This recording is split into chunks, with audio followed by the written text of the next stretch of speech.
Minister of Civil Aviation, Government of India, and our guest of honor, Shri Nara Lokesh, Honorable Minister for Human Resources, IT, Electronics and Communications, Government of Andhra Pradesh.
The attention of all industry delegates, dignitaries and attendees today. We'll be beginning with this session on Andhra Pradesh's aerospace and MRO vision, state initiatives and industry partnerships. Giving opening remarks for this session is Mr. Murali Krishna Gandamani, Chairman CII, Andhra Pradesh State. Please welcome him with a round of applause. Request Mr. Kavalbir Singh Kalra, CEO GMR Visakhapatnam International Airport, to join him. With his special address, I request Mr. CM Saikant Verma, CEO Andhra Pradesh Economic Development Board. Dr. G. Satish Reddy, as Advisor for Aerospace and Defence, Government of Andhra Pradesh. And for the second time, I have the privilege to invite our Honorable Minister for Civil Aviation, Shri Kinjarapur Ram Mohan Naidu, on stage, along with the guest of honor, Shri Nara Lokesh, Honorable Minister for Human Resources, IT, Electronics and Communications, Government of Andhra Pradesh. Round of applause, ladies and gentlemen, for sir.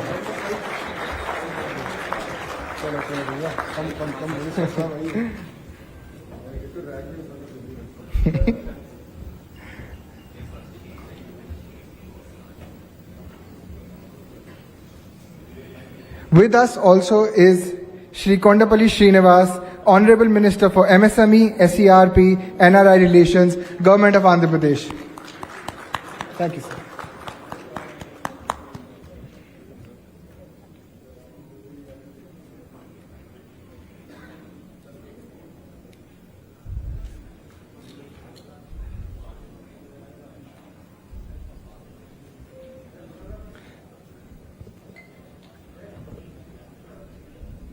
To begin with opening remarks, may I request Mr. Murali Krishna Ganamani to the dais.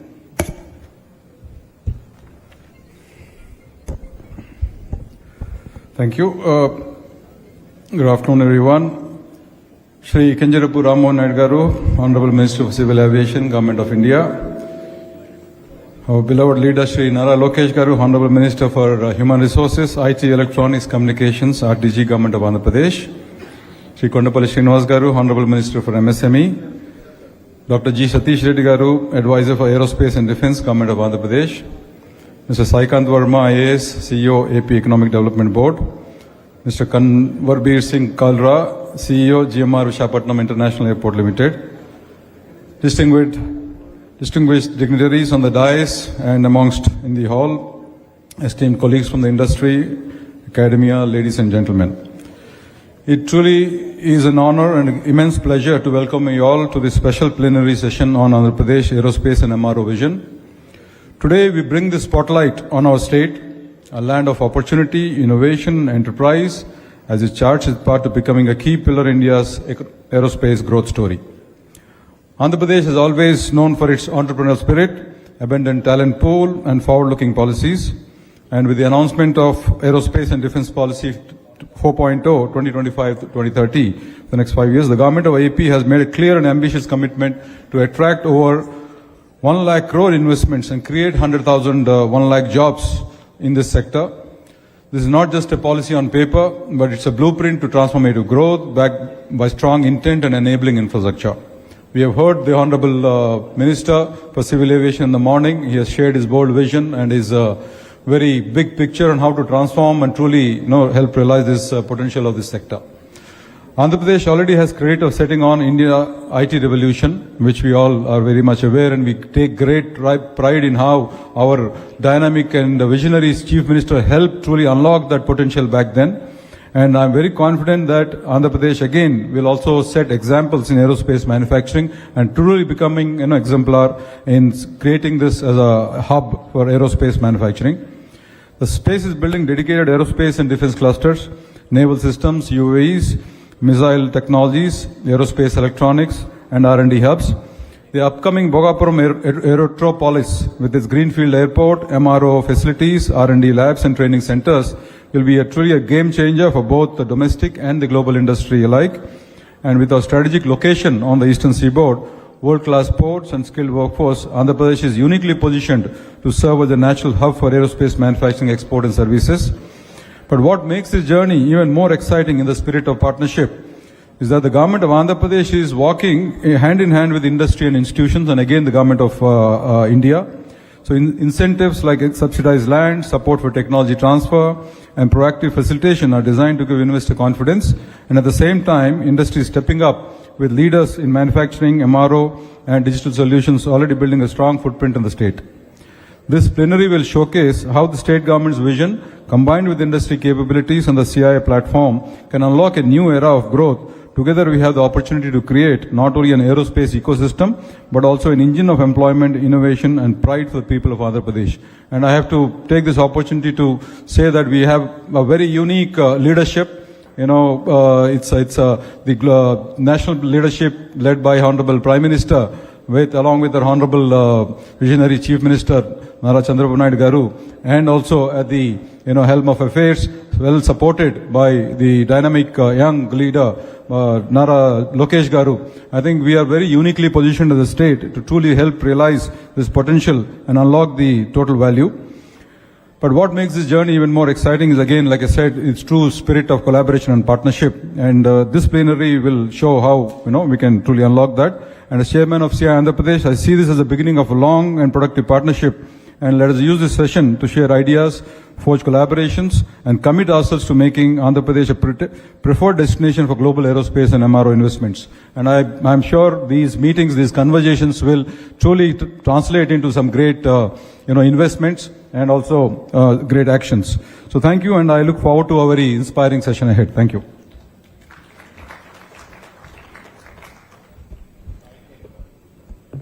Thank you, Mr. Ganamani. For industry perspective, may I request Mr. Kanwarbir Singh Kalra, CEO, GMR Visakhapatnam International Airport, for his views, please.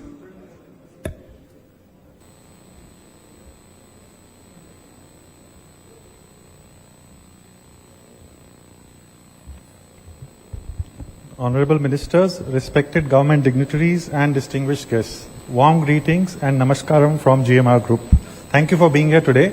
Can we start with a quick video, concept video of the Bhogapuram Airport, because many of you would not have seen that. I'll just like to take 1 minute for that.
Thank you for that.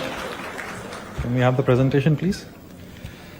So, okay, by the time they put up the presentation, just a quick recap. All of you know about the GMR Group, I guess. So, GMR is the second largest airport developer in the world.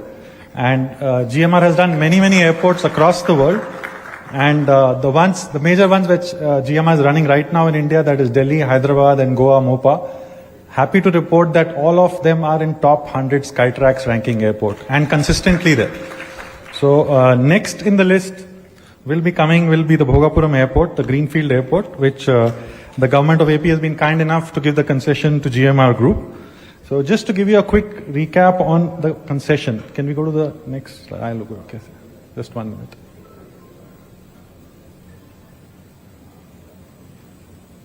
Yeah, so this is a quick brief on the GMR Group. So you can see many countries across the world, GMR has done many airports. Sorry, sirs, we have the presentation on your back. Oh, there's one in front. Okay, great. Okay, I didn't know that.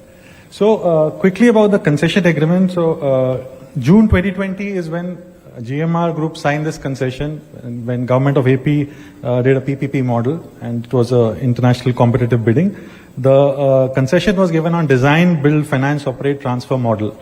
The initial first phase will be catering to 6 million passengers. Just to give you a perspective, currently the current Vizag airport is doing 3 million, so it is double of that we start with as a capacity. And with the visionary leadership of government of AP, the land is enough to go up to 40 million. So there is scalability available. There's 2,700 acres of land available. So you can scale it up as and when we grow as an airport. The concession is awarded for 40 years plus 20 years extendable. 4 pillars that GMR generally builds the airports on is passenger experience. So like we said, passenger experience is prime. And we have to create delight with every passenger. And just to give you a perspective, the airport journey is very stressful for a lot of passengers. So we have to make sure it becomes a delight. Next one is operational efficiency. We make sure that there are too many stakeholders operating at an airport. So an airport operator operates the orchestra and makes sure everything works well and the operational efficiency is taken care of. Because like we were discussing in the previous forum, on-time performance is very important. Latest in technology. So GMR makes sure when we launch the Greenfield Airport at Bhogapuram, we will make sure that all the technology is available at the other airports of GMR. And this will be a +1 on top of that. So we'll make sure all the latest technology will be available. As we go forward, we'll share that with you. We have taken inspiration, and also sustainability is one of the other pillars that we believe in, and we will make sure that we have a lot of initiatives which are supporting sustainability. The most important part is here, first time any airport has actually built local motifs and culture into the building design itself.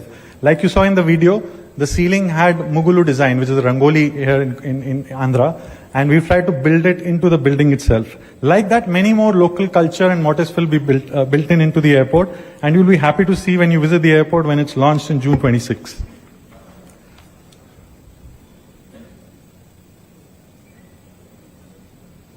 This is a quick overview of the master plan for phase 1. As you can see, there's a long runway, 3.8 kilometers. It can take any wide body. There's a parallel taxiway. And when I say operational efficiency, the RETs, the rapid exit taxiways on the runway, provide easy exit to the aircraft and lesser occupancy of the runway. So you have all these designed in the initial part of the airport itself. We have around 18 parking stands for the aircrafts. In the previous forum, we saw that many aircrafts are going to come in India. Now, where are they going to park? So there has to be enough parking space available in all the new greenfield airports. So we have 18 parking stands to start with. And this actually is a modular design. Like I said, you can go up to 99 parking stands, going forward as we grow. There's a terminal which is around 77,000 square meters, and everything is integrated into this area. So there's a fuel farm which is a single access, open access fuel farm. There's a cargo terminal which will be world-class cargo terminal. That is a part of this. In-flight kitchen will be there. So anything that a modern world-class airport will have, this airport will have it on day 1 of launch. A few of the important salient features. So it's going to be a Code E compliant, and occasionally Code F can also operate. So these are basically wide body aircrafts. Any type of aircraft will be able to land at this airport. And the runway is really long, 3.8 kilometers really long runway. There's a parallel taxiway along with the runway which provides easier movement of the aircraft, along the runway, and they don't block the runway. Then we have ATC tower, which is 55 meters, and we have 18 parking stands. Out of that, 7 are with aero bridges. So contact stands is aero bridges. So 7 are with aero bridges there. As I said, we have the latest technology. So self-bag drop, as you can see the check-in counters, 18 out of the 40 counters will have self-bag drop facility, which is the latest technology, which we are using in most of our other airports also. Immigration and immigration counters will be electronic. ATRS machines are basically automatic tray retrieval machines which are there at the security check to make the processing faster. These machines are used now, so they are the latest technology. 10 machines will be put so that there's no congestion at the security area. There will be self-check-in kiosk, and there will be a baggage reclaim belt, 4 baggage reclaim belts. On sustainability, there are a lot of initiatives like Minister Sir mentioned earlier. All the airports are focusing on solar in a big way. So we got a 5 megawatt solar plant which we plan to have it operational on day 1 of the airport. So that's going to supply a lot of energy requirement for the airport itself, probably around 40 to 50%. And as we grow, we can put it up more because we have enough space available on the air side.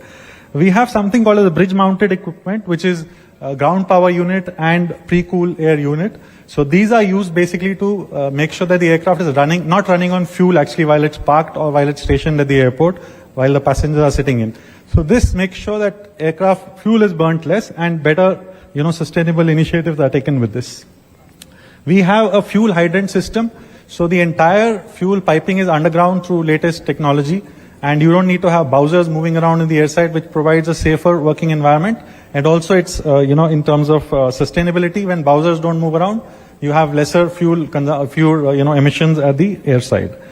We have LED technology used across. So including the airside we have complete LED lighting. Inside the building, complete LED lighting. There's a lot of natural light being used. We are trying to get IGBC Platinum actually as to start with. And there will be smart building solutions available at the airport. Next one is the most important one. As all of us know that pharma sector, the other logistics sectors which are very highly operational in Vizag today, but we don't have enough the international level cargo facilities available where we can ship your cargo material through temperature control facilities and through cold storage facilities. So that will be operational from day 1. So we are putting a 25,000 metric ton capacity cargo unit which will really help the industry in this area and the vicinity.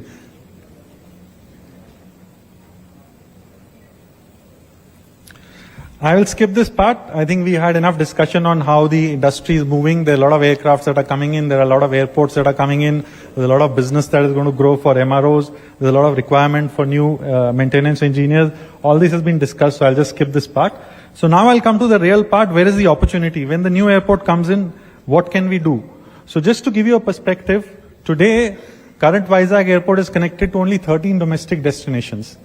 Compared to its peers, let's say Bhubaneswar, Jaipur, or let's say Goa, they are connected to almost 30 to 40 destinations. So there's a clear opportunity. A place like Hyderabad is connected to 75 domestic destinations. So how can we move this up? And there are a lot of places like, Ahmedabad, Pune, Goa, Jaipur, Cochin, which are not connected, where traffic is going, but they are going indirectly today, probably by Hyderabad or Bangalore. So that's the great opportunity that we have. We still have a lot of airlines which are not operating in the current Vizag airport. So we have Akasa, which is not operating. We have SpiceJet, which is not operating, and some of the other airlines. So that's the opportunity that exists. We believe that, these are the numbers that we are looking at. So when we launch, the current numbers are at 2.96 million. And when we launch, the first year itself, we are looking at a 3.6 million. And by FY30, we are looking at almost 5.27 million. So you can say from the current number, we'll almost double in the next 3 to 4 years. And then in the next, up to FY35, let's say next 10 years from here, we are looking at a 10 million airport, which is a big thing. And if we can do better, yes, we'll be happy to do that. These are the current estimates that we have with respect to the current market scenario. And all this is possible because many aircrafts are on order and a lot of passengers today are flying indirectly from Vizag to so many destinations in India. So there are enough opportunities available and we believe this is easily doable. Coming to the most important part of this session, so talking about the airport to your industry, how does it matter? The next slide is very important, so I would seek your attention on this. So we are calling this as an aerotropolis. So government of AP has been very visionary and making sure that all the requirements that are required, for the airport are taken care of this from the next 40 year or 30 years perspective. So there's a large land parcel of 2,700 acres which is available. Out of this, there is a commercial land available which is around 154 acres. There is a residential area which is available around 139 acres. This is not done by any of the airports till now. So there's a residential area of 139 acres. And then there is an aviation hub. This is recently allotted by government of AP. 500 acres has been allotted as aviation hub. So all the discussions that, you were having initially in the first half, that, you have a lot of investments that will come in where manufacturing will happen, R&D will happen, in the aerospace segment, and you will need a lot of manpower. So this 500 acres can be used for all of you, to come and, put up your setup here, and we'll be happy to support. How this works? Well, see, most of the new developments are happening mixed use development, and next to the airport, if you do mixed use development, it really helps. So you have a residential area, you have a commercial area, and you have an aviation hub. Now, why does an aviation hub need to be next to the airport? Because proximity to the airport provides a lot of logistics, support to most of your industry, which needs sometimes, complex cargo to come in, or sometimes you need to do some test flight, or you need to do whatever. So you need to have a close proximity to the airport. So all this helps, from the vision perspective of government of AP, that we have land available here, and we'll be happy to support you to come and invest into this. And government of AP is coming up with a lot of initiatives. So with government of AP being there, GMR expertise being there, and good local manpower. I think the local manpower is highly literate in terms of engineering, etc. And the cost of living is really low. So cost of putting up the operation is also low. So all that helps actually in terms of putting up investment in this place. So like I said, proximity to the airport, government support, strategic location. Another thing is this location. Let's say you're putting up some MRO facilities. It is in the catchment, one side is your Southeast Asia, the other side is Middle East. So you can also target the global markets sitting here in Vizag. There's a good industrial setup already available. So Vizag has many specialized industries like pharma, like shipbuilding. So you have a lot of good manpower available which can be used. And the areas where we thought of we could use is your MROs, manufacturing, design engineering, enabling infrastructure, technical skilling. But we are open to ideas. Anything related to aviation, we are most welcome, to get it to this 500 acres. Quick update on the progress. I'm sure people who are staying here would have already visited the airport. We are moving really fast. We started work actually in December 2023, And within 20 months, with support from Government of AP and support from Ministry of Civil Aviation and other government stakeholders, we've really moved fast, and we've already airport authorities really helped us to do the calibration flight. So we finished our calibration flight in June, and that's the first milestone that we crossed. And now next step will be to get an actual commercial aircraft to land. So we are looking at that sometime in October, November. This is the real picture. This is the actual picture of the runway. So you can see that it's completely ready to take any aircraft on the runway. So airside is 100% ready. This is the center line lighting that you see, already ready and set. This is a parallel taxiway that you see there. And this is the terminal building. The exterior is more or less ready. Now we are focusing on the interiors. You can see aero bridges are already installed. So 7 aero bridges are already installed. And the shape of the building that you see, that is also inspired with local art and culture. So I don't know if I get it right in terms of pronunciation, but there are the local huts which are called chutilus. So they actually have a roof which comes and touches down the floor. So that's the inspiration in front that you see. The whole roof will touch into a water body of almost 2 acres. So it will look beautiful. You must have seen that in the video. And this is how the pier looks. So initially this can handle 6 million, but both sides piers can grow, and the front side also pier can grow, and we can go up to 40 million as per the demand. This is the ATC technical building, G+2 already ready, that you can see. Airport authorities already started a lot of work there. Tower should be ready, in terms of moving in by another 1.5 months. In the meantime, AI has already started putting their infrastructure into place there. Thank you from my side. I think that's all I have here today. I really appreciate your attentive listening to this. Thank you, sir.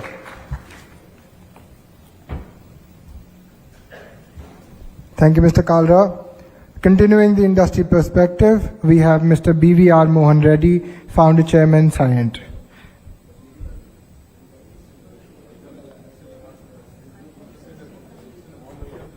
Please, let's give a warm welcome to him.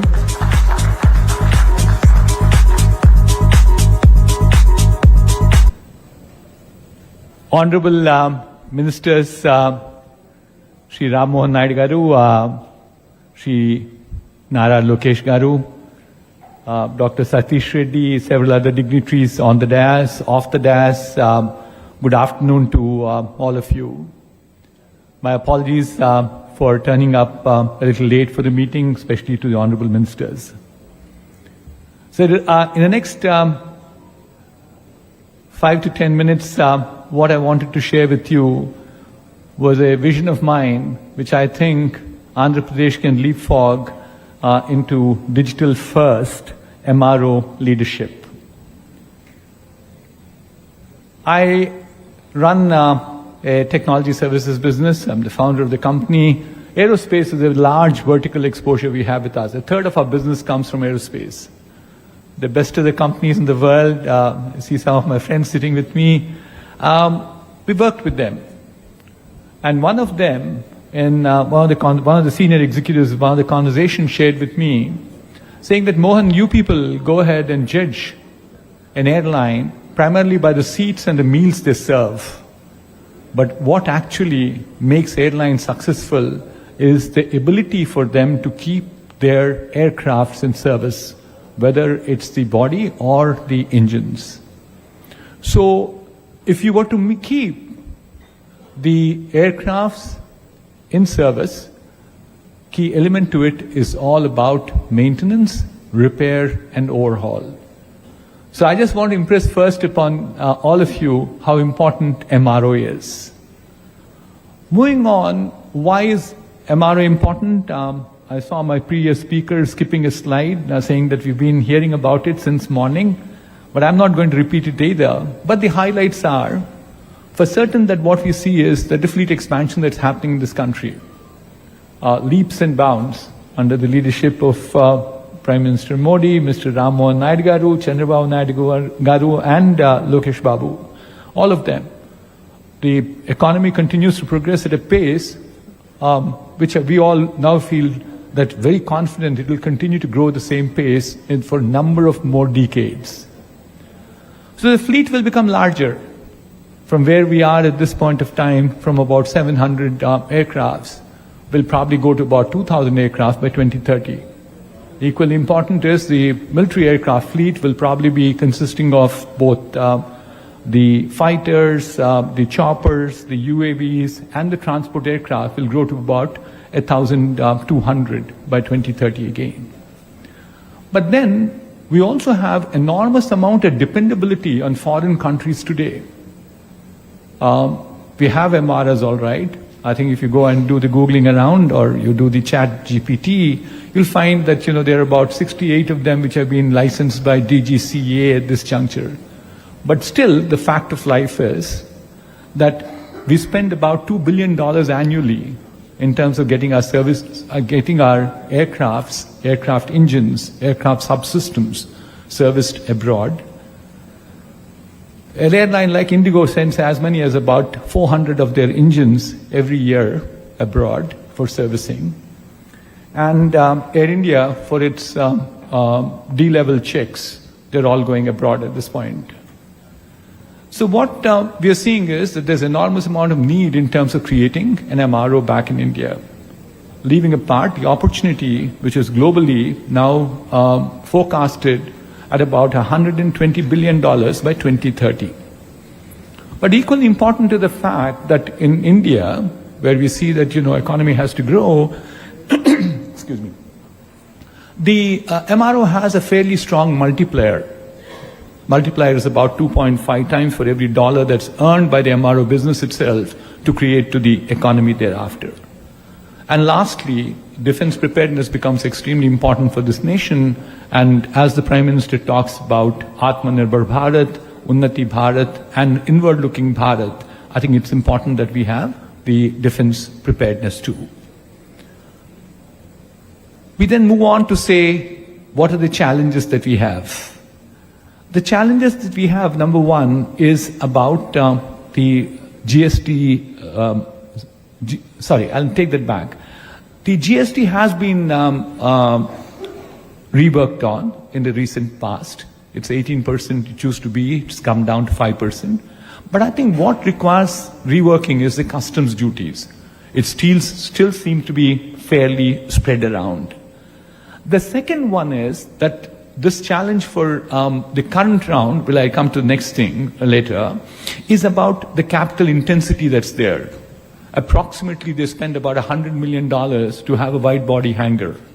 With just not the bricks and mortar, I'm talking about the equipment that goes inside. I think it was also there in the previous speaker, skills is a big shortage. We have, as I said, as many as about 70 of those DGSA approved MROs, but most handle line checks, which are basically A level and the B level.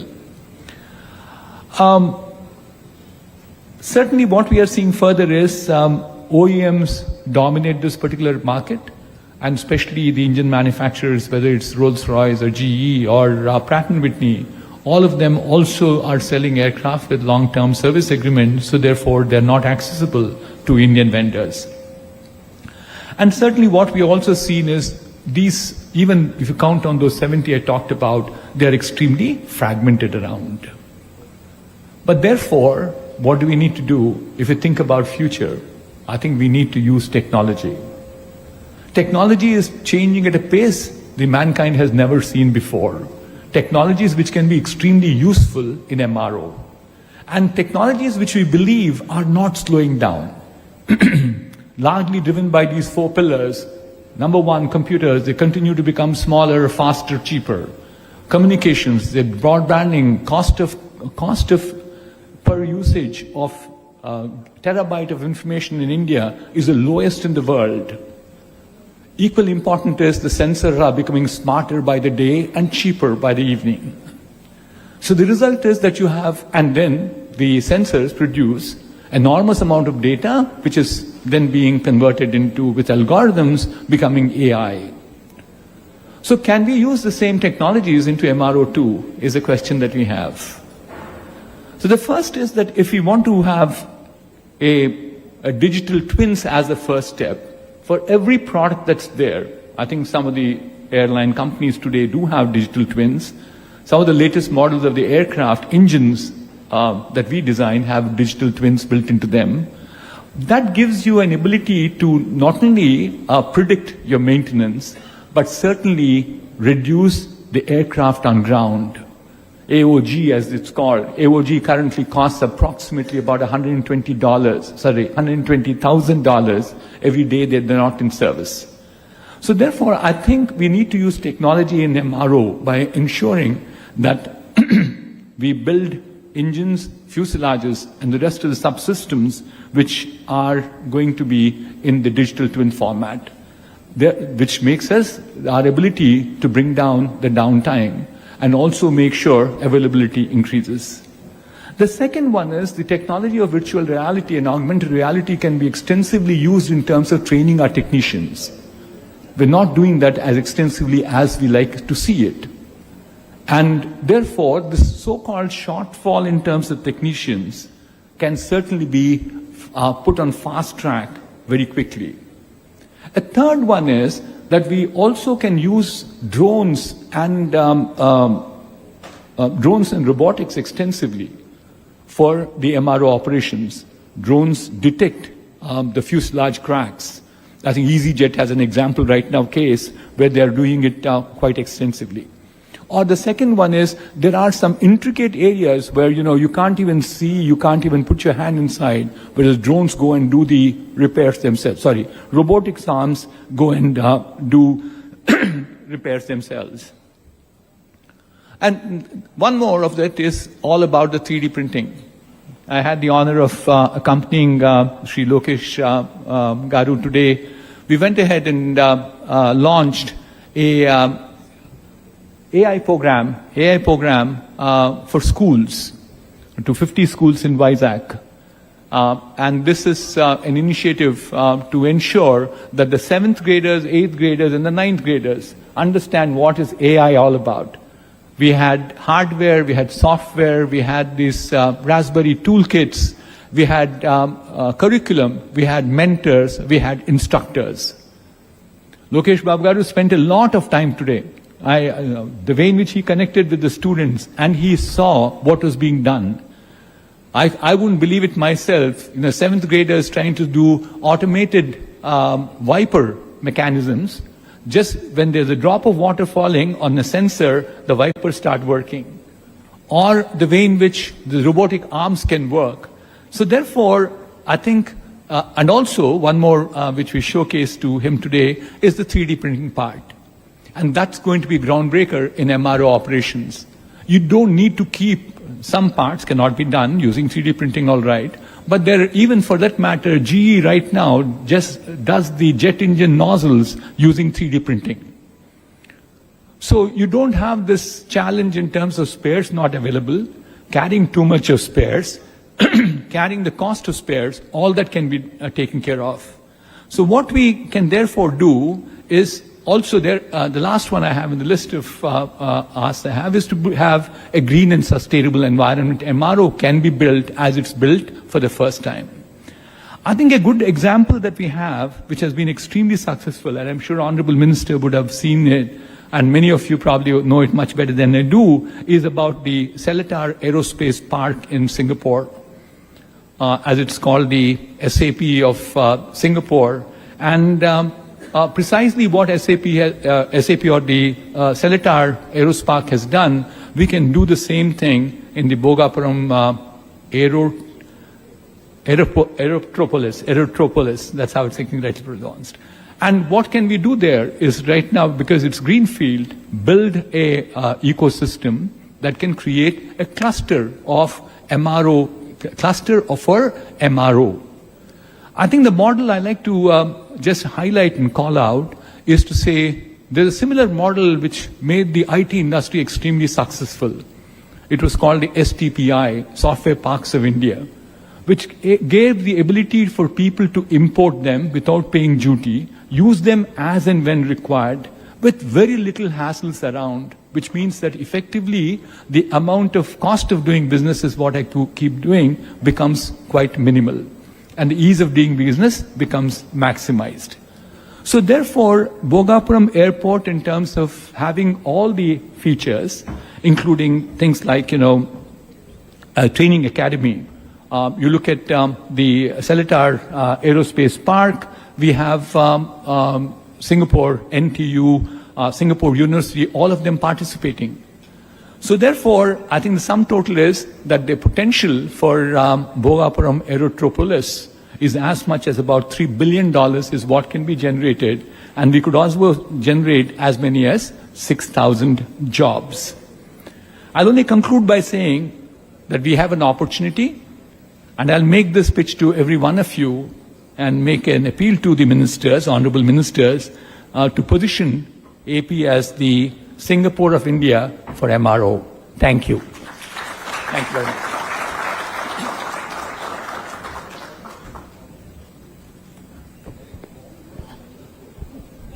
Thank you, Mr. Reddy.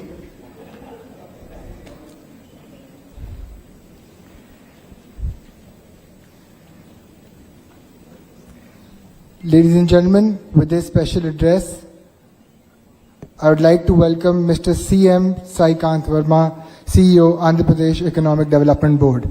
Let's welcome him with a round of applause.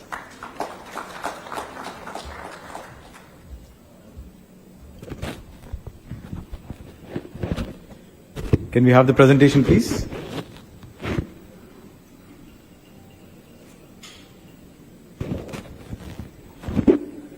Good afternoon to all the dignitaries on the dais, distinguished guests, ladies and gentlemen. First of all, I thank the CII for inviting me over for such a wonderful event today. And over the next few minutes, I'd like to present and showcase the opportunities that we have in Andhra Pradesh right now. I want to present very briefly about what we are trying to do in Andhra Pradesh under the able leadership of our Chief Minister, and showcase some of the opportunities, particularly in the sectors of aerospace, defense, and MRO. Next slide, please.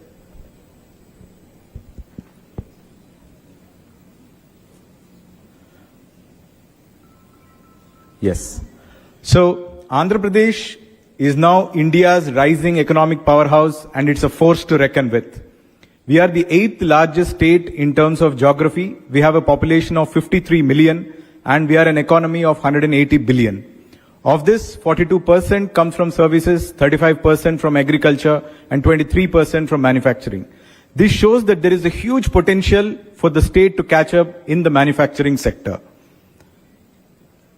In line with the Honorable Prime Minister's call for Vikasit Bharat, our Honorable Chief Minister, Mr. Chandrababu Naidu, has given a call for Swarna Andhra Vision 2047, wherein we wish to become a $2.4 trillion economy from $180 billion today by 2047.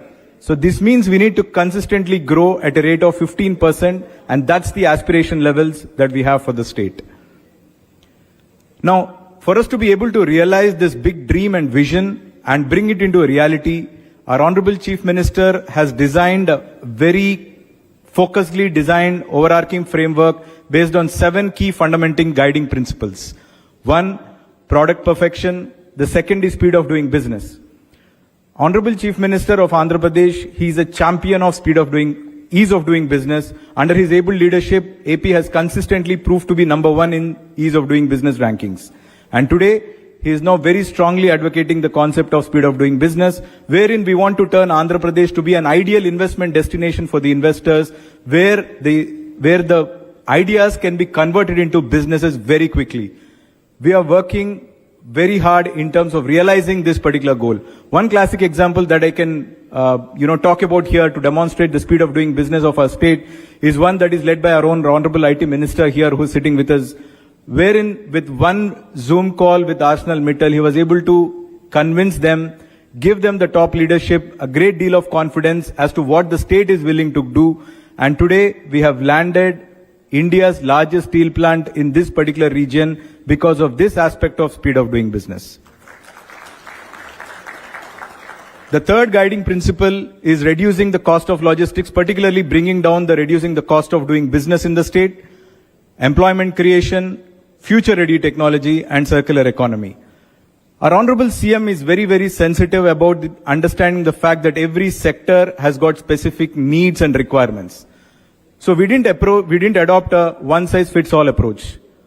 We have developed sector-specific policies which cater to the sector-specific needs and requirements. And today the state has rolled out roughly about 25 different policies which caters to different sectoral policies, technology-focused policies, infrastructure policies, and climate action policies. So you can see the list of all these policies which have been launched so far right here. Now Andhra Pradesh is trying to position itself as India's gateway to the east.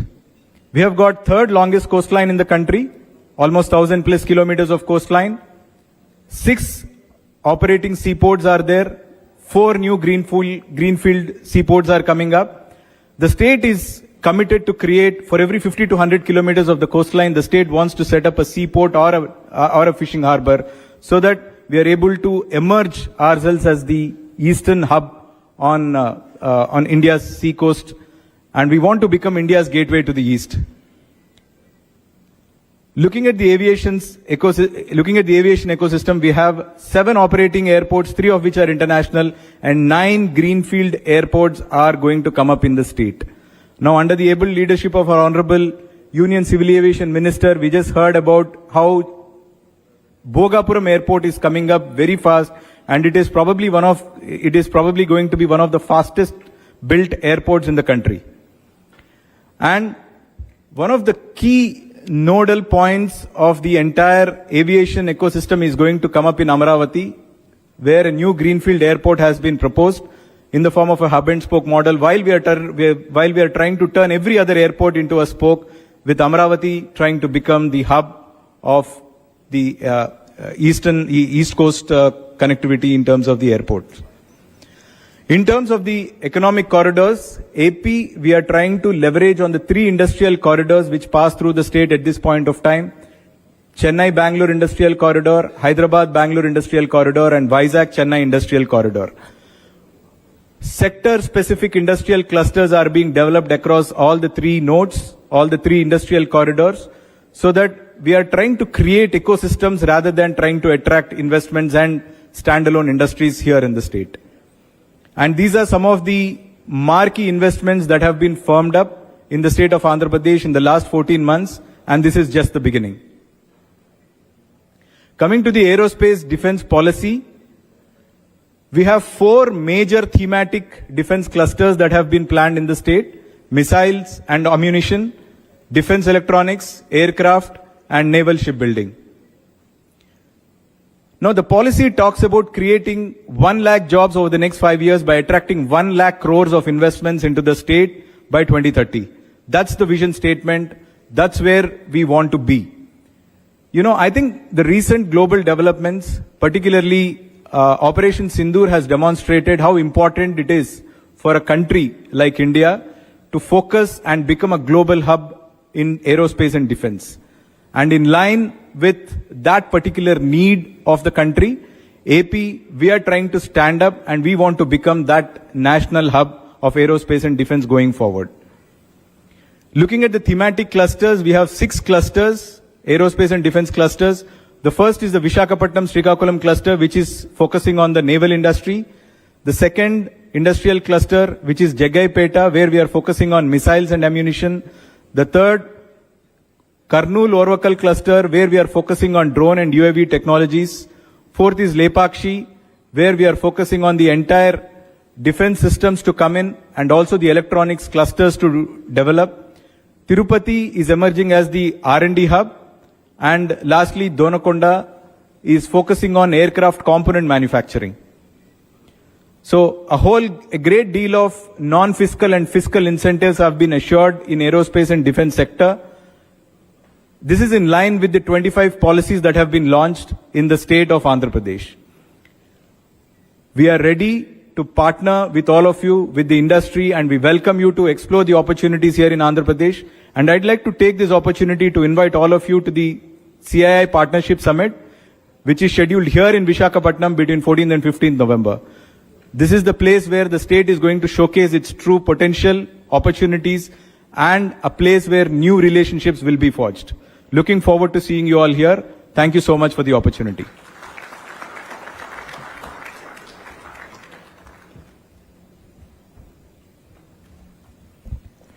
Thank you, Mr. Verma. Continuing with the keynote address, we have Dr. G. Satish Reddy, Advisor for Aerospace and Defense, Government of Andhra Pradesh. Round of applause, please. Namaskar. Honorable Minister of Civil Aviation, Government of India, Sri Ram Mohan Naidu Garu. Honorable Minister of IT, HR, Skill Development, Sri Nara Lokesh Garu, the Honorable Minister of MSME, Government of Andhra Pradesh, Sri Srinivas Garu, Sri Mohan Reddy Garu, the Chairman CI Murali Krishna Garu, Mr. Sai Kant Verma, the CEO of Economic Development Board of Andhra Pradesh, and all other eminent personalities here. The Civil Aviation Secretary, Mr. Samir Sinha, is here along with his colleagues. We have Mr. Salili and all others. Namaskar to you once again and good afternoon to you. If you look at the overall scenario of the defense and aerospace in the country first and then coming to AP, with the efforts in the last few decades and very focused efforts and specialized efforts in the last one decade, the scenario has completely changed. In the defense sector, about 10 years back, we were struggling to have just around 30% as the indigenous content in the whole weaponry equipment what armed forces had. And today, it has crossed 65% in the whole thing what we have in the armed forces today. That is one huge change. Lots of systems have been developed indigenously in the country, and country has become self-reliant in many of the areas: missiles, radars, sonars, torpedoes, electronic warfare systems, AWACS systems, aircrafts, tanks, armored vehicles, ships, submarines. Many of the things we are able to build in our own country today. The budget has gone up enormously. See, it is 6,81,000 crores is the budget of the defense today. Out of that, the capital procurement is about 1,75,000 crores. That's the thing. If you look at last year, out of the 1,75,000 crores of the capital budget, the indigenously manufactured items were 1,25,000 crores. 1,25,000 crores for the indigenous thing.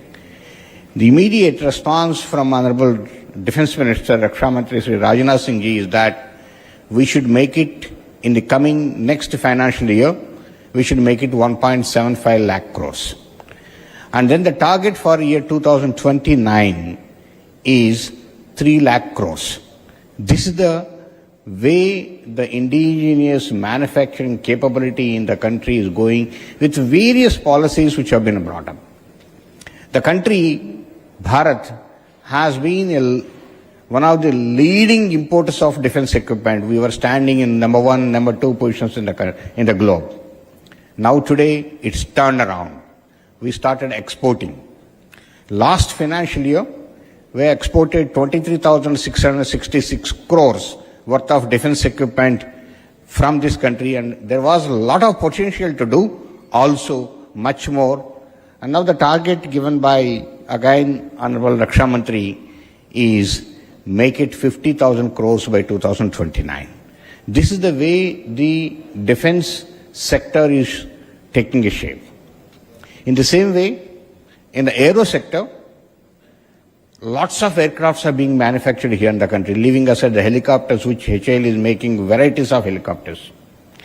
You must have heard just 1 week back, the Government of India has cleared again 97 LCA Mark 1As, making the total number of LCA Mark 1A 180 and LCA Mark 1 40, totally 220 aircrafts, and now HAL has got more than 1 lakh crores order of one just LCA Mark 1A.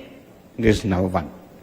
The government has already approved the project of the heavier version LCA Mark 2, which again the country needs about 200 at least.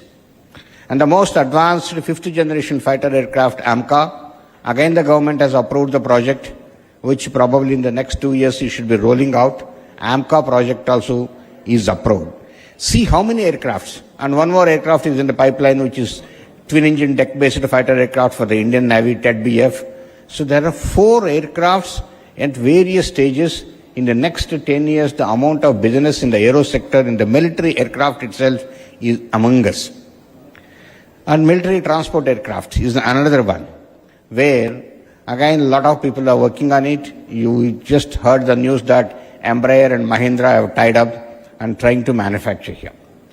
The Honorable Civil Aviation Minister has been showing a lot of interest and has been taking continuous reviews to indigenously manufacture each and every component in the aero sector, and also to manufacture the regional transport aircraft and military transport aircraft in the country. Has taken number of reviews, and the country is poised with the design already available to manufacture a regional transport aircraft. I'm sure the Honorable Minister will be able to take it forward and make that the country comes out with a civilian aircraft manufacturing hub also in this country. So this is the way the whole country in the defense and aero sector, the way it is shaping.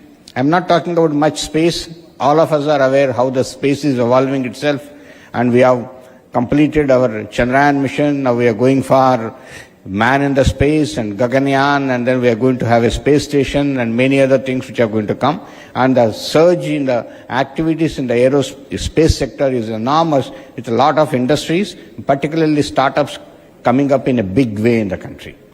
So this is the overall scenario in the country.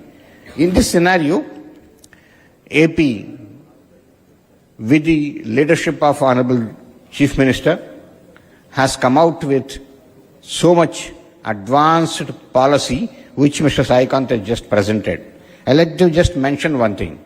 It has been so much thoroughly prepared, and Honorable Chief Minister has taken so many reviews on that, and then the policy has come out as the best policy in the whole of the country. AP's aerospace and defense policy has come out as the best policy in the country today. And he has presented the number of sectors and number of places what are coming.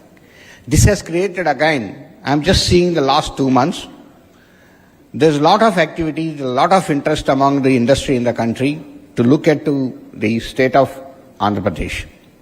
I'll just tell you, we had a couple of road shows, one in Coimbatore, one in Ahmedabad, one in Bangalore. And particularly I'll just tell you the road show what was there on the 18th of August in Bangalore. There were 300 industries which attended that, 300 industries. And many people came forward there itself and said about 85 to 100 people have actually written and given we have interest in coming up and putting up there. There are some people who came forward and mentioned there itself in the thing, and then came to the dais and announced there that we are going to have it like HFCL, Ananta Technologies, the mining industries, and the startup Digantara. They all have come and announced that we are going to have our manufacturing hub in our manufacturing industry in the state of Andhra Pradesh. Other than this, I like to mention to you also, there's so many other people who have already actually mentioned that and who have already applied for the land and other amenities. Like example, the Bharat Forge Limited has asked for about 1200 acres land. The Bharat Dynamics Limited has asked for about 1200 acres in Donakonda and 140 acres for the torpedoes manufacturing here near Visakhapatnam or Anakapalli. ICOM, again a missile and electronic manufacturing house, has asked for 700 acres of land. The BrahMos has actually asked for 300 acres of land. So many people, and just a couple of days back, about 35 industries together have approached EDB saying that we want land to be given, we all want to establish here. So there's so many people who are coming forward with a lot of enthusiasm to establish in the state of Andhra Pradesh, as it's particularly in the aero and defense sector. The Jagaipeta is very close to Hyderabad, where the missiles are being designed. The drone activity is again 2.5 hours from Hyderabad, and then the whole of Orvakallu airport is available for all the drones testing. Drone range is available there. And then if you look at the Lepakshi and Madakasera, from Bangalore airport just 1.5 hours or maybe less than that is the distance, travel distance. Compared to the people, Bangalore meeting itself, the people who are telling from the Bangalore airport what you have, the electronic city, or going to Hosur, which takes 2.5 hours, you just cross this side and happening. So much of advantages which are there, which actually is the state of Andhra Pradesh is able to provide. So lot of ammunition industries, lot of aero industries, lot of electronic industries, lot of naval related electronics industries are showing lot of interest to come to the state of Andhra Pradesh, which has come out with the best policies. So I actually humbly request all of you, please look into it, please look at the policy, look at the way the team is working so energetically, the industry secretary and his people, the EDB, the APIIC are so actively pursuing the people and trying to provide all the information and make the files move forward. I am sure that in the coming months, we'll have a lot of industries are approved and given the land for their establishing in the state of Andhra Pradesh. So all of you, please look into it and come up as India is emerging as a leader in the aerospace and defense sector. I am very sure India is emerging as a leader. As I said, 65% is the indigenous content, which will be going to 80% very soon, is what it is. The exports, what I said, 50,000 crores in the next 3 years is the target, and many more countries are showing a lot of interest in this from India, the products from India. India is emerging as a hub. India is going to be a leader. India is going to be make for the world the call what given by Honorable Prime Minister we are going to do. So this is the thing. I only actually request Sri Nara Lokesh Garu that we also need to do a lot of skill development in this area. He has been taking a lot of interest in this and request all the academic institutes which are there in Andhra Pradesh to have a minor degree in defense and also in a degree in aeronautics, and an MTech in defense technologies are one of the important courses which we need to introduce here. And then, of course, a lot of other skill development activities which needs to be taken up in this state to support all these industries which are coming. And also there are a lot of common facilities which are required, which have also been said, which actually all the industries need. This is one of the important things which Government of Andhra Pradesh will be able to take up and support by the time you people come up with this. So hence I request you, please go through, study the policy and interact with the people and try to have your industry coming up in the state of Andhra Pradesh. Namaskar. Jai Hind.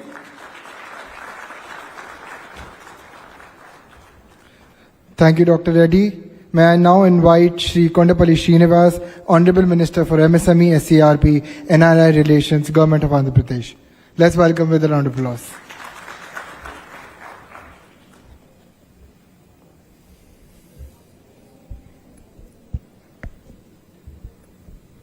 Respected Minister for Civil Aviation, Sri Ram Mohan Naidu Garu, and my leader, respected Minister for HRD, IT,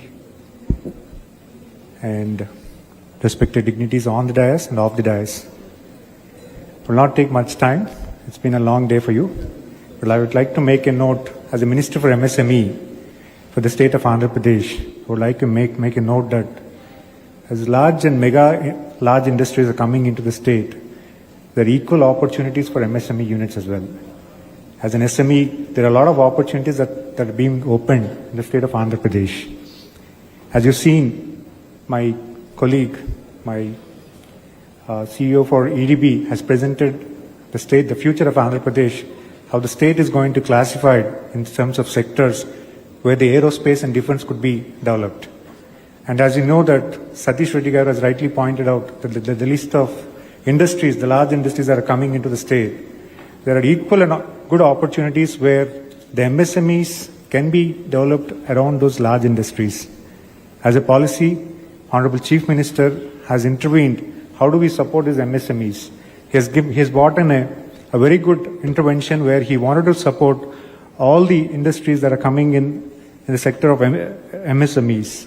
I would like to know that his interventions primarily, giving a corpus of 100 crores for supporting the technology transfer and also giving the, in terms of establishing the center of excellencies and in terms of commercialization of R&D and in terms of giving, support for technology transfer from a foreign original equipment manufacturers and DRDO. And we also say that he has given an option of flexible land procurement options. So where I should also say that there are multiple, as you know that APIC is giving multiple land options in the state of Andhra Pradesh, and he has given a flexible options where staggered payments can be allowed. Lease and buy models have been given, and upfront payment has been also been given. As an MSME ministry, Honorable Chief Minister always asked us to establish parks based on sectors, particularly developing the common facilities around these parks, and also establish in a way that it will be aligned to the large industries. And I also wanted to say that he has given a logistics subsidy, which is very new to the policy as such, and there's also there the quality certification and skill development and decarbonization subsidy. So all this matters a lot when it comes to SMEs, because he wanted to support all SMEs in terms of trying to establish in alignment with the large industries that are specifically into aerospace and defense. So I would like to thank all of you for being part of this. Thank you one and all. Thank you.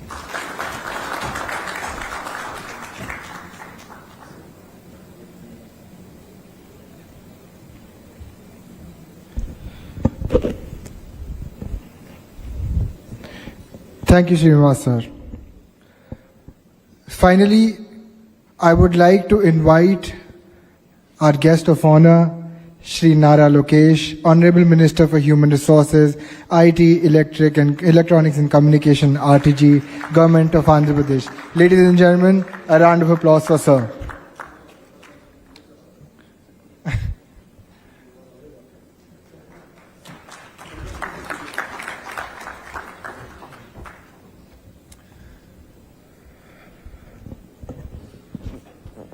Dignitaries on the dais, Murli Garu,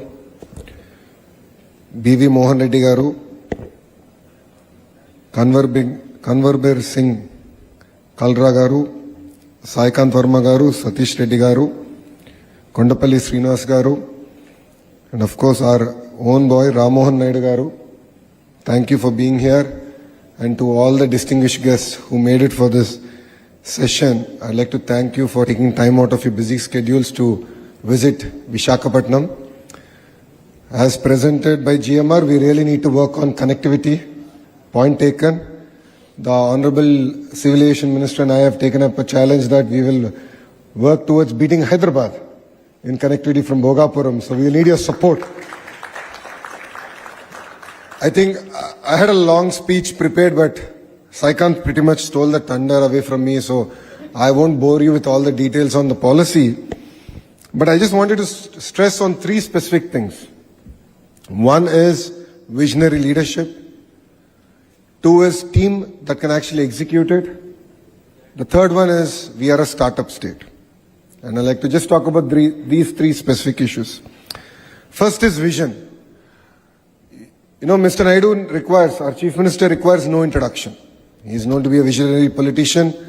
If you look at what he's done to Hyderabad way back in the mid-90s, and when we look back at Hyderabad today, we know that all the seeds were sown in the right place. And a great example of that is Shamshabad Airport. When Mr. Naidu back then said airport should have 5,000 acres, a lot of people actually made fun of him. You know, generally in India we have a habit of making fun of visionaries. They made fun of him. They said, why do we need 5,000 acres? But now go back and see Shamshabad. It contributes close to 11% of Telangana's GDP. And there's a longer story to Shamshabad Airport. GMR did win the contract, but Mr. Naidu did not award it for the longest of time because back then this was one of the very first projects of GMR, and he questioned whether GMR had the capacity to execute it.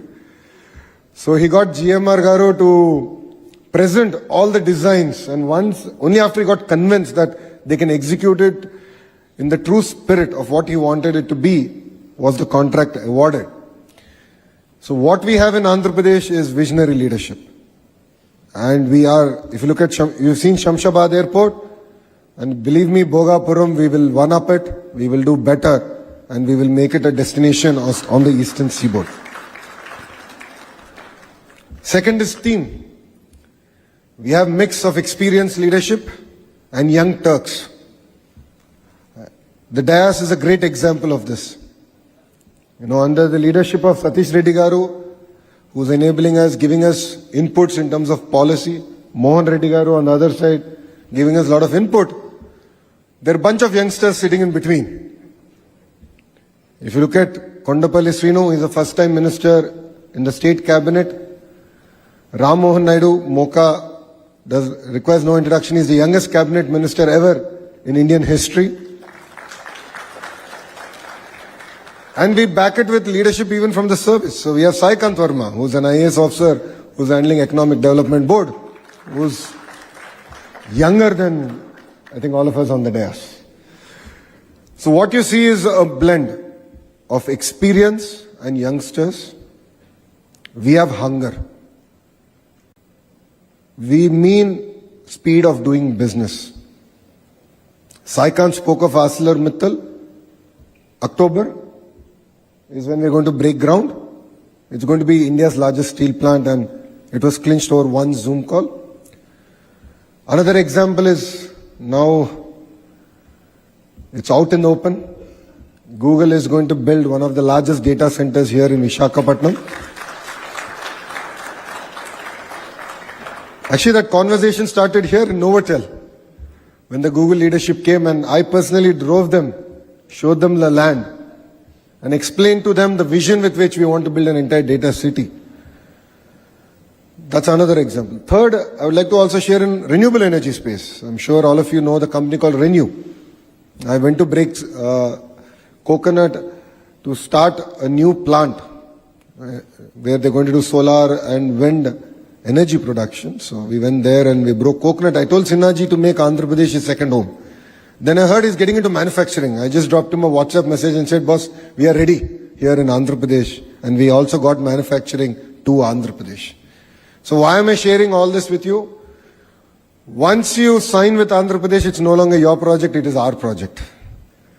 So if it means we have to lobby with the leadership from civil aviation, we will lobby on your behalf. If it means we have to lobby with NMDC, we have done it. If it means that we need to change policies, taxation, we are willing to take that ownership, work with the leadership in Delhi to make that difference. So we have the blend of young leadership backed with seniors giving us tremendous amount of guidance, and then we deliver on the speed of doing business. Third, as I said, we are a startup state. We are exceptionally hungry. Like all the startups here, I've seen the booths, I was observing what you do, the kind of sectors that you represent here. We are hungry. We are ready to steal your business from any other state or any country possible. We want you to invest here in Andhra Pradesh. And I jokingly say, Andhra Pradesh is on the better side of Chennai, Karnataka, Bangalore. And we are really excited to bring your investments here. Sai Kant Verma, he's the only IAS officer in the entire Economic Development Board. Under him, he has all professionals who have joined us from Invest India, few other state investment promotion boards. The best in their field have come, joined us. And we are here to deliver. We are here to make it a seamless experience. As you've seen in the presentation of Sai Kant, we mirror or we actually echo the vision of the Honorable Prime Minister Shri Narendra Modi ji's Vikasit Bharat.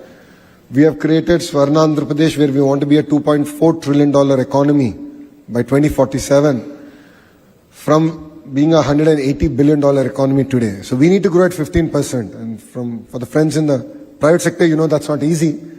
But believe me, Andhra Pradesh will be one state that will actually prove that we can actually grow as a state at 15% CAGR year on year.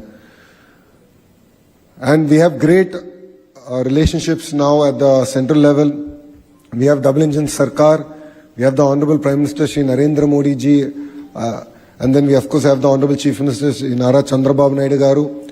Both of them together want to again recreate history. And we believe that strong states make strong nation. And in this particular context, we have a different double engine Sarkar. We have two Naidus. I call it Naidu Square. One is Ram Mohan Naidu. I hope he's okay with me calling him Ram Mohan Naidu and not Garu because he's very young to me. But Ramu is here. He's of course Mocha, and then we have our Honorable Chief Minister Shri Chandrababu Naidu Garu. Of course, both of them are not related, but Naidu Square. So we have another double engine Sarkar where I believe that we can do a lot of work in the aerospace and defense sector together. And Ramu, we are looking forward to your leadership to drive things. You can definitely send the companies our way, and believe me, we'll catch them, we'll ensure they're grounded, and we will report back to you saying that this is the company that you sent, this is what we've grounded. And we will deliver on the speed of doing business in its true sense. So to all the entrepreneurs here, please definitely count Andhra Pradesh as your home.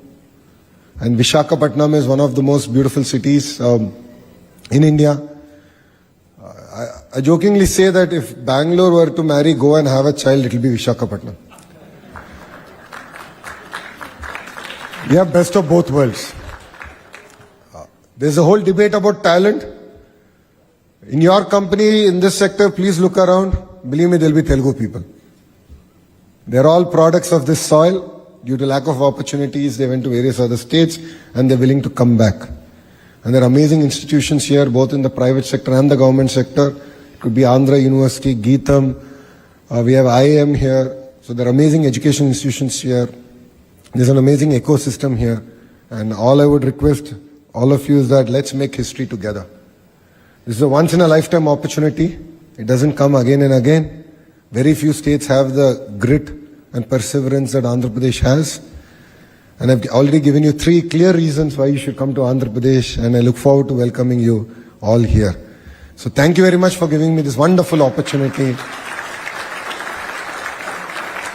And I'd like to thank CII and Ram Mohan Naidu Garu and the entire civil aviation team here. Thank you very much for hosting this summit here. It means a lot for us. Today is a very action-packed day in Visakhapatnam. I think there are close to 6 or 7 summits happening. So you can see that energy is back to Visakhapatnam, and we're really excited. I would like to thank the leadership for really coming here and being part of, what I say is making history together. Thank you very much, and Jai Hind.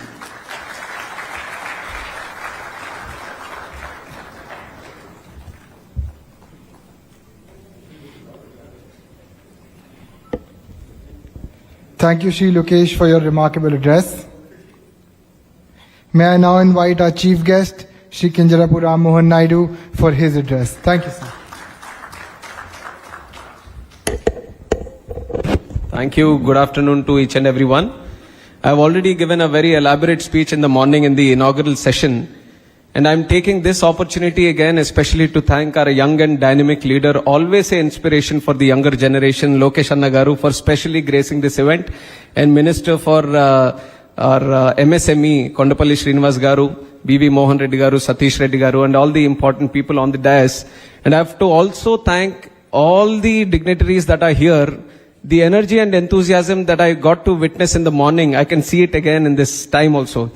Usually, when you have a multi-session, especially which is overflowing after lunch, the energy kind of dilutes a little bit. But I see a lot of enthusiasm here. One, I can tag it to the presence of Lokesh Anna for him being here. He has brought in a lot of energy and enthusiasm. And also, I think this sector is right now in that space where everyone is eagerly looking and excitedly looking to do something about. And I've already talked about why this sector is very, very important. This is the right time to invest in this sector. This is the right time we all move forward, synchronize, synergize, so that we can not only become one of the global aviation hubs, but we can also cater for some of the requirements that the industry is going to need in the coming days also.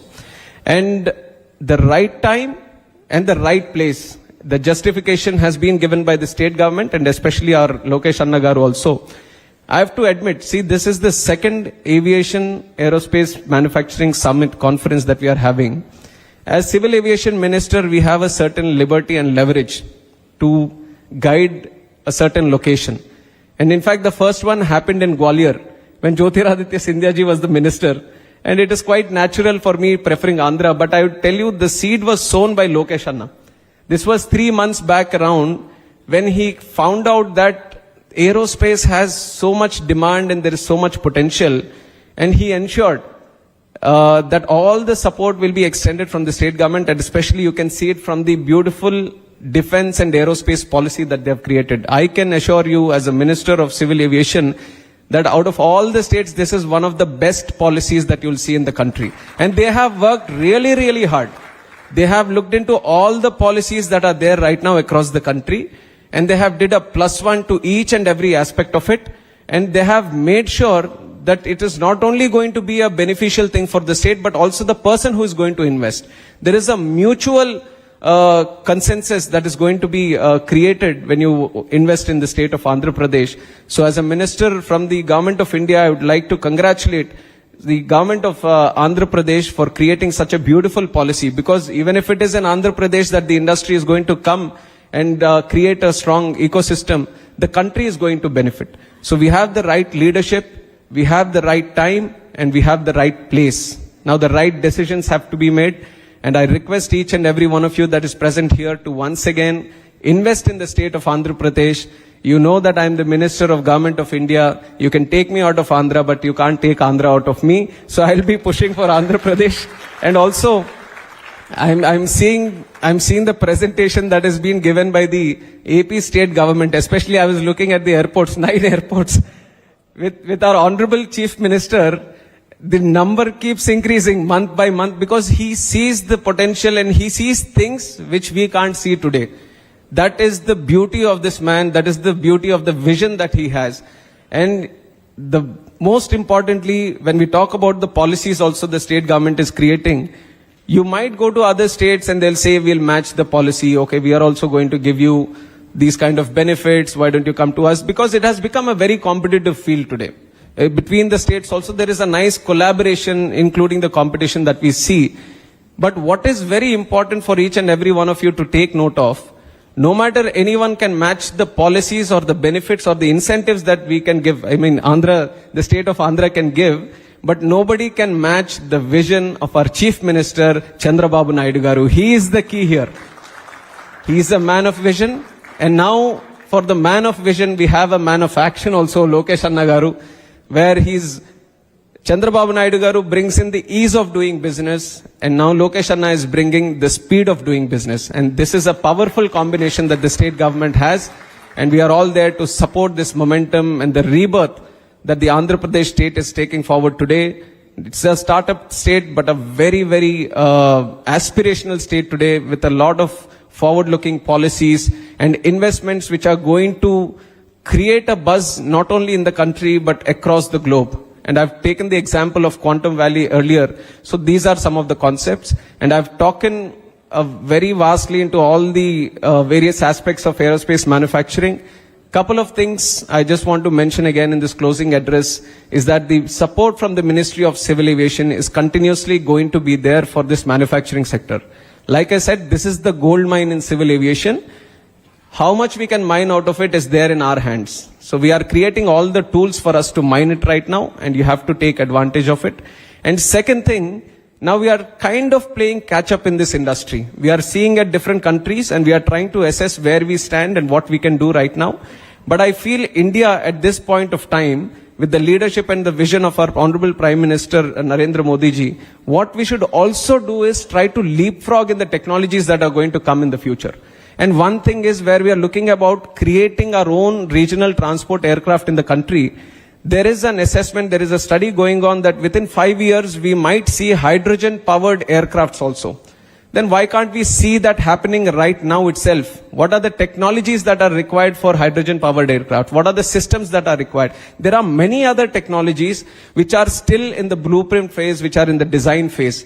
I would say as we are trying to play catch up, as we are trying to solidify the existing system that is there, we also need to look into the future technologies.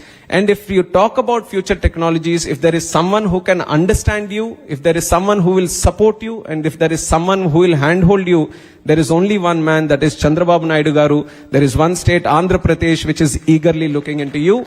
So I once again thank Lokesh Anna Garu for coming here and presenting the model of Andhra Pradesh state. And from the Ministry of Civil Aviation, it is always a great pleasure to come back to Visakhapatnam.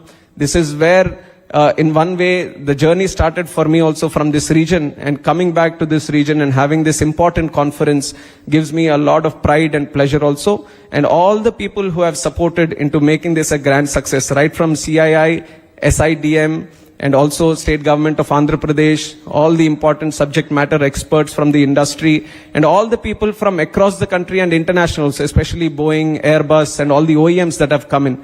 Thank you once again for your participation. This means a lot. Let's not just leave it till the event itself. Let us collaborate. I've seen the stalls in the morning. I visited each and every stall.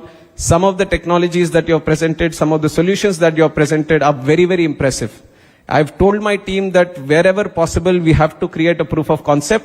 Our airports are ready to open up to these startups also to your solutions. So we are going to partner up with you so that we can see them in action. We can see them implemented in our airports and in our infrastructure systems. So definitely we'll reach out to all of you. We will provide an opportunity so that you can further improve on the designs that you've already created. So thank you very much. Thank you to the whole team of CII for organizing this conference. Thank you.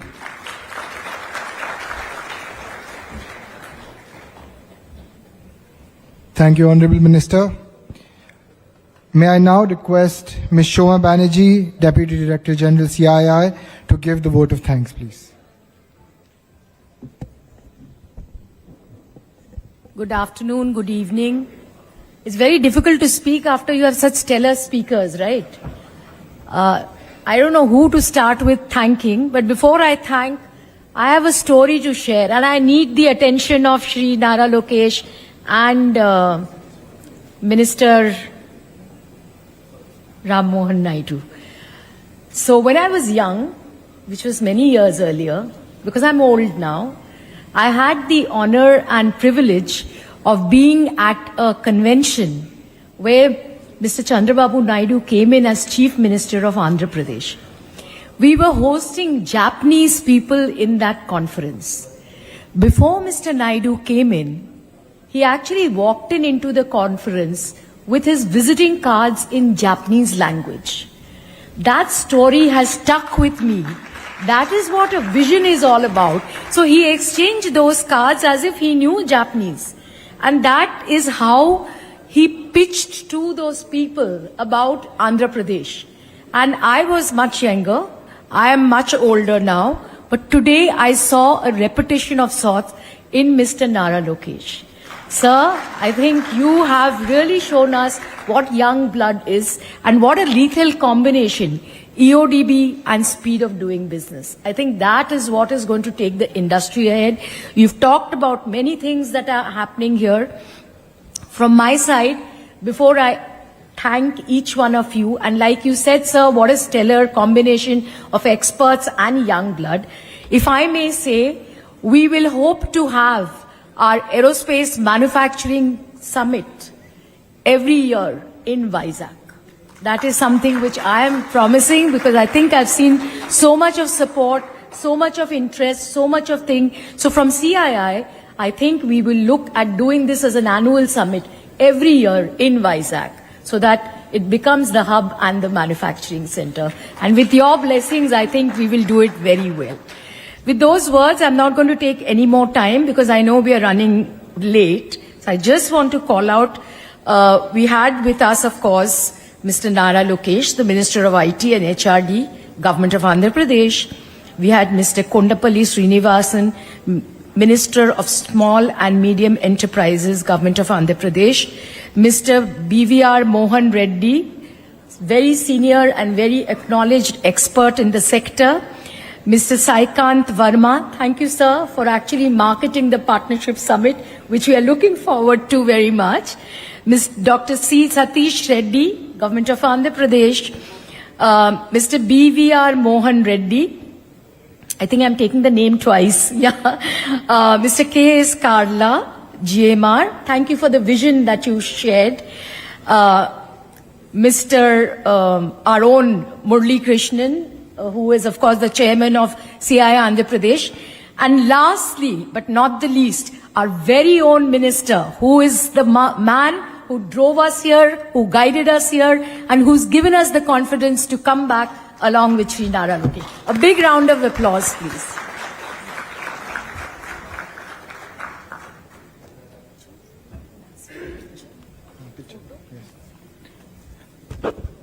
Dignitaries on the dais, may I now request you all to move ahead for a photo op, please, sir.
Request చేయాలి వాళ్ళని